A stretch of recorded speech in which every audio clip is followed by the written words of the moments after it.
베드로가 이제 고넬로의 집에 갔지 않습니까? 그 고넬로 집에 가가지고 복음을 전합니다. 베드로가 고넬로 집에 간 목적이 주의 성령께서 고넬로 집에 가거라, 가서 복음을 전해라. 그래서 그 성령의 지시함을 받고 고넬로 집에 가서 이제 복음을 전했습니다. 그 복음을 전했더니 그 식구들이, 가족들이, 집안 사람들이 다 성령을 받고 세례를 받고 또 방언도 받고 그렇게 해서 은혜가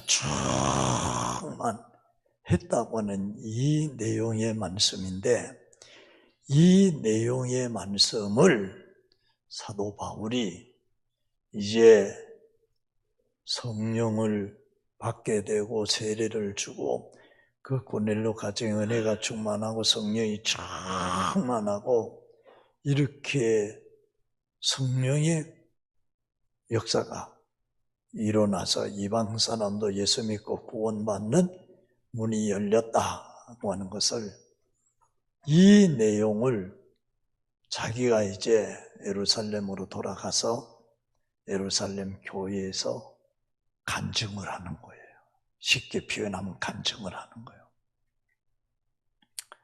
그랬더니요, 세상에 올라가서 보니까 베드로가 이제 예루살렘 교회로 올라가니까 예루살렘 교회가 난리가 나요. 왜? 아니, 베드로가 지금 이방 사람 집에 가서 먹고 그들과 같이 함께 했다. 이래가지고 이 예루살렘 교회 성들이 발칵 뒤집어진 거예요. 그래서 예루살렘 교회 성도들이 올라와 보기만 해라, 가만 안 둬둔다, 이렇게 된 거예요. 막 베드로를 비난하는 거예요. 어찌 그 이방 사람들에게 가가지고 먹고 자고 그렇게 하면서 그런 짓을 했느냐. 그래가지고 올라오기만 해봐라, 베드로 가만 안 둔다, 이제 이렇게 된 거예요. 그런데 베드로가 차근차근히 성도들에게 설명을 했습니다. 내가 가고 싶어서 간 것도 아니고 하나님께서 명령하셔서, 성령께서 명령하셔서 내가 갔다. 환상도 봤다. 기도의 응답도 받았다. 그래서 그 성령의 지시함을 받아가지고 내가 지금 갔다. 거기 가서 복음을 전하니까 그들이 구원받고 그들이 회개하고 그리고 성령 부어주심을 내가 보게 되어졌다고 하는 이 이야기를 예루살렘 교회에서 얘기하게 되어집니다.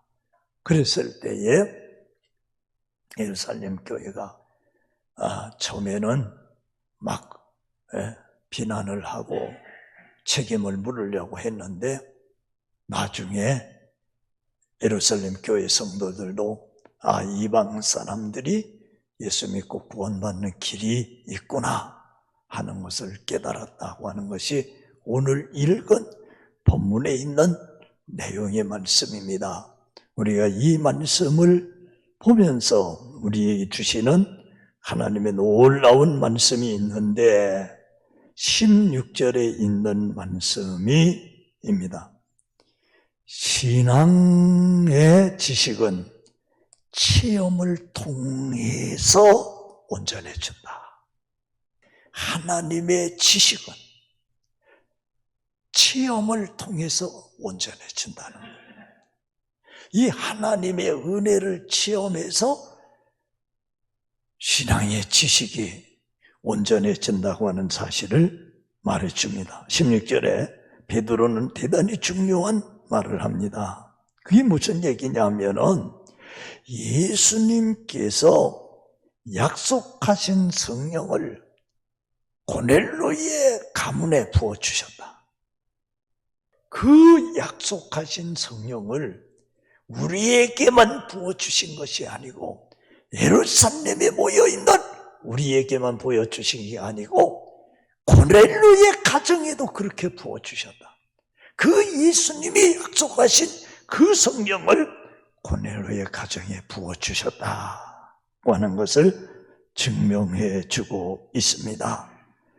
이 성령을 받게 된 것은 요엘서 2장 28절에 그 후에 내가 내 신을 만민에게 부어주리라 하신 말씀대로 우리가 성령을 받았지 않느냐? 그리고 주님이 약속하신 그 성령을 우리가 받았지 않느냐? 그런데 그 성령은 우리에게로 끝난 것이 아니고 고넬료의 가정에 모인 자들에게도 이 성령을 똑같이 우리가 받은 그 성령을 우리가 성령을 받아가지고 방언을 말하고 그렇게 한 그 성령을 똑같이 고넬료의 가정에 이 성령을 부어주셨다. 그래서 이방 사람들에게도 성령을 부어주셔서 구원을 알게 하시고 영생을 알게 하시고 하나님의 나라를 알게 해주셨다. 그렇다고 하면 우리에게 주신 하나님의 말씀이 뭐냐? 신앙의 지식은 체험을 통하지 않고는 얻을 수가 없어. 성령의 은혜를 체험하지 않고 보혈의 능력을 체험하지 않고 십자가의 은혜를 체험하지 않고는 신앙의 지식이 온전해지지 않는다 이 말이에요. 여러분들요, 우리의 신앙이요 머리 신앙이 되면 안 됩니다. 이 가슴 마음으로 믿는 신앙이 되죠. 할렐루야. 그런데 이 가슴이 뜨거워지고 마음으로 믿는 신앙은 은혜 체험을 하지 않고는 성령의 은혜를 체험하지 않고는 안 됩니다. 그래서 이 신령한 은혜를 체험하게 되면은 마음이 뜨거워집니다. 그러니까 여러분들이나 제가 하나님의 은혜를 체험해야만이 그래야만이 우리의 신앙이 온전해지고 우리의 믿음이 온전해지고 하나님을 아는 신앙의 지식이 온전해진다고 하는 이 놀라운 진리를 우리에게 보여주는 말씀입니다. 그 다음에 보세요. 그 다음에 17절에 있는 말씀을 보니까 사람은 하나님 앞에 바로 쓸 수 없는 존재다고 하는 걸 보여줍니다. 왜 그러냐 보세요. 고넬료 가문의 사건을 보고 예루살렘 성도들을 향해 내가 누구간데에 하나님을 능히 맡겠느냐 그럽니다. 베드로가. 그러니까 이 말이 무슨 얘기냐 하면은 예루살렘 교회의 성도들이 베드로를 공격한다 이 말이에요. 왜 당신이 그 이방 사람에게 갔느냐? 왜 거기 가서 먹고 마셨느냐? 공격을 하는 거예요. 비난을 하는 거예요. 비난을 하니까 베드로가 뭐라고 하느냐? 내가 누구간데 하나님을 능히 내가 막을 수 있겠느냐? 그러니까 이 말의 의미는 내가 누구간데 하는 말은 다시 말하면 자기를 낮추는 말이에요. 낮추는 말이에요. 아주 엎드리는 말씀입니다. 그리고 내가 아무것도 아닌 존재다. 에? 내가 연약한 존재다. 내가 부족한 존재다. 그런데 감히 내가 어떻게 하나님이 하시는 그 일을 내가 너희 막을 수 있겠느냐? 그러니까 내가 한 것이 아니다. 하나님이 하신 일이다. 내가 한 것이 아니고 성령께서 하신 일이다. 주님께서 하신 일이다. 그 하나님이 하시는 일을 내가 누구간데 어떻게 그것을 거부할 수 있고 그것을 내가 감히 막을 수 있느냐? 나는 그럴 수가 없다. 그러니까 하나님이 하시라고 하는 대로 성령이 하시는 나로 내가 했을 뿐이다. 이렇게 고백하는 내용의 말씀입니다. 그래서 여러분들 하나님 앞에 자기는 아무것도 아니라고 하는 것을 표현하는 내용이 많습니다. 근데 사실은요, 이때 당시에 우리 기독교적으로 보면은요, 사실은 이 베드로라고 하는 사람이요, 감독이에요. 예루살렘의 감독이에요. 그리고 사실은 지금으로 말하면은 총회장쯤 되는 사람이에요. 베드로가. 예.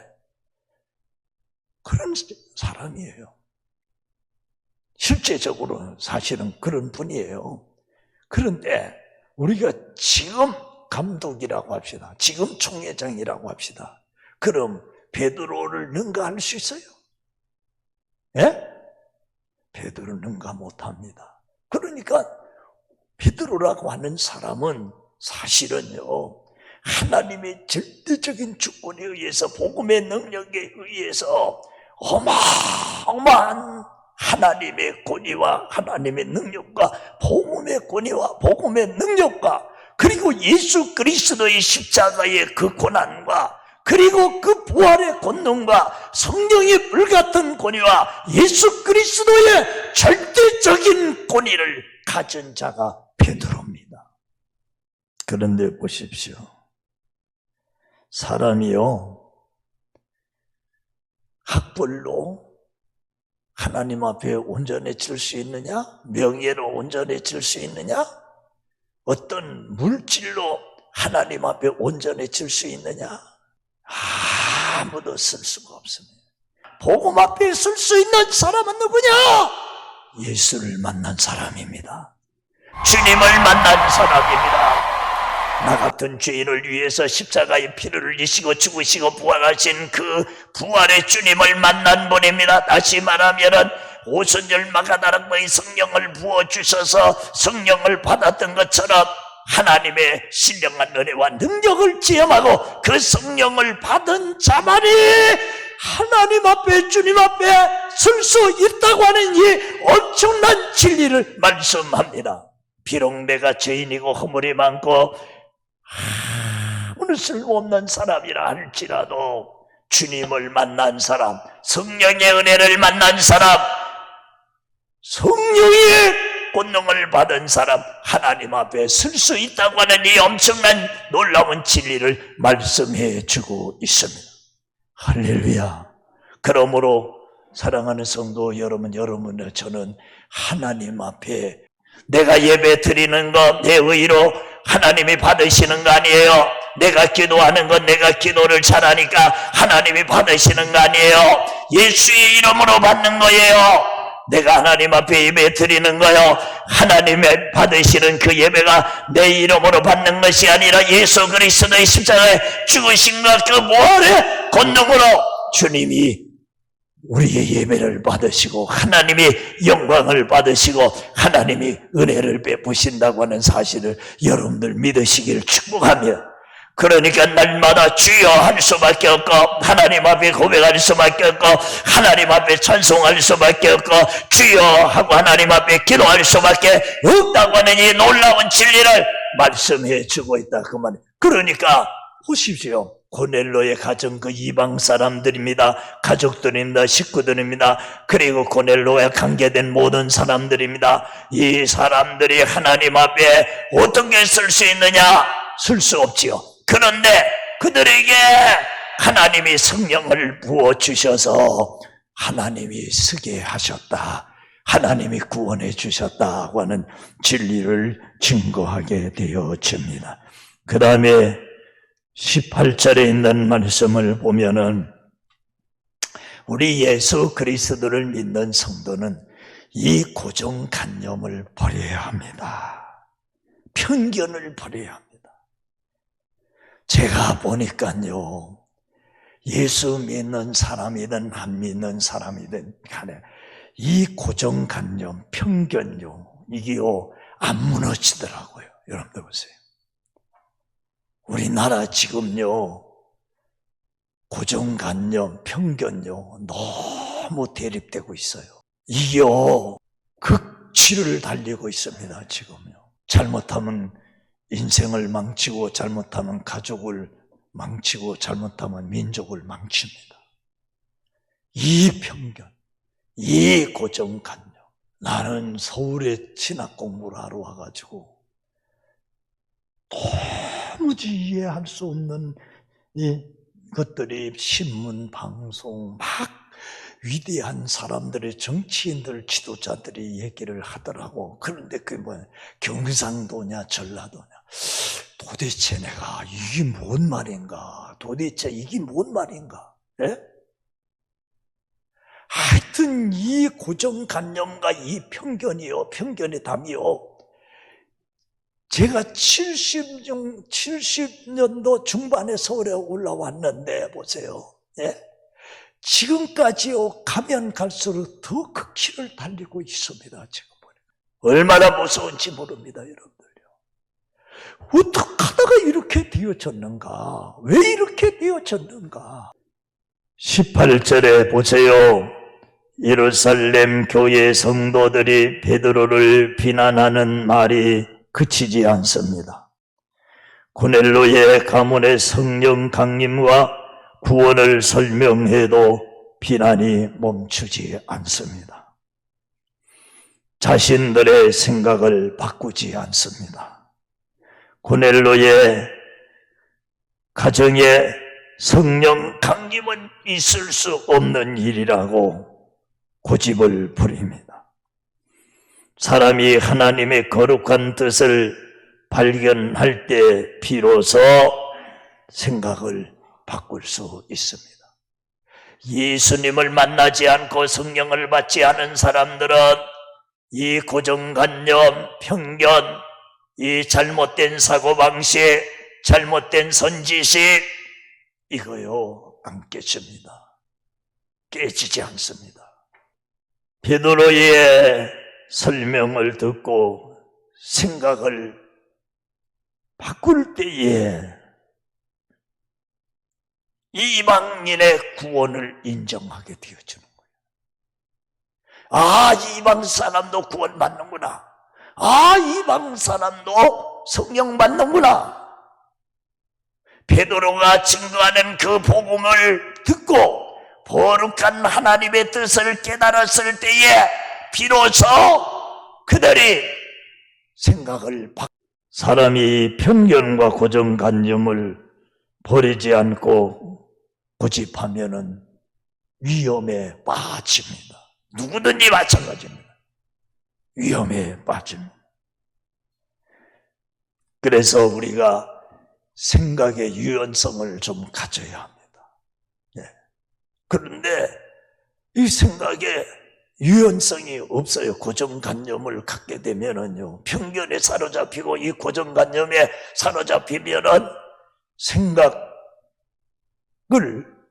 유연성을 좀 가져야 되는데 그 유연성을 갖지 못하게 만듭니다. 아무리 좋은 생각이랄지라도 고정관념은 결국은 방해합니다. 결국은 무너뜨립니다. 그래서 편견의 노예가 되고 관념의 노예가 되고 아침에 노예가 되고 마는 것입니다. 유대인들의 고정관념이 뭡니까? 자기들은 구원받고 이방 사람들은 절대 구원받지 못한다고 하는 이 고정관념, 이 편견이 수백 년, 수천 년 동안 흘러내려왔다 이 말이에요. 그런데 이것이 언제 무너졌느냐? 고넬로의 가정에 성령 강림을 통해서 이 고정관념이, 이 편견이 무너졌다 그 말이에요. 그러니까 사람의 편견과 고정관념은요, 이건요 지식으로 안 돼요. 교양으로 안 돼요. 학문으로 안 돼요. 여러분들 그 어떤 걸로도 안 됩니다. 뭘로 되어지느냐? 복음의 능력으로 되는 거예요. 할렐루야! 복음의 능력으로 되는 거예요. 그래서 결국은 그 복음의 능력 앞에 예루살렘 교회 성도들이 생각을 바꾼 거예요. 편견을 바꾸고 고정관념을 바꾸게 됐죠. 아, 그렇다. 성령이 그들에게도 은혜를 부어주셔서 구원받게 하시는구나. 이방 사람도 예수 믿어서 구원받게 하시는구나. 이것을 복음이 하는구나. 그리고 성령께서 하시는구나 하는 것으로 그들이 거룩한 하나님의 구원의 경륜을 깨달았기 때문에 그들의 고정관념과 편견을 바꾸게 되어졌다고 하는 내용이 오늘 본문에 있는 내용의 말씀입니다. 이 말씀이 얼마나 중요한 말씀이라고 하는 것을 우리에게 보여주시는 하나님의 말씀입니다. 이 생각이 중요합니다. 왜 생각이 중요하냐? 에머슨이라고 하는 분이요, 모든 사람의 열쇠는 그의 생각에 있다 그랬습니다. 행동은 생각에서 온다 그랬어요. 예. 노만 빈센트 필 박사는요, 생각을 바꾸면은 자기 세계도 바꿔준다 그랬습니다. 잠언서 23장 7절에 보니까 그 마음의 생각이 어떠하며 그랬습니다. 어떠하며, 그 생각이 어떠하며 그랬어요. 사무엘 스마일 죄는 뭐라고 했느냐?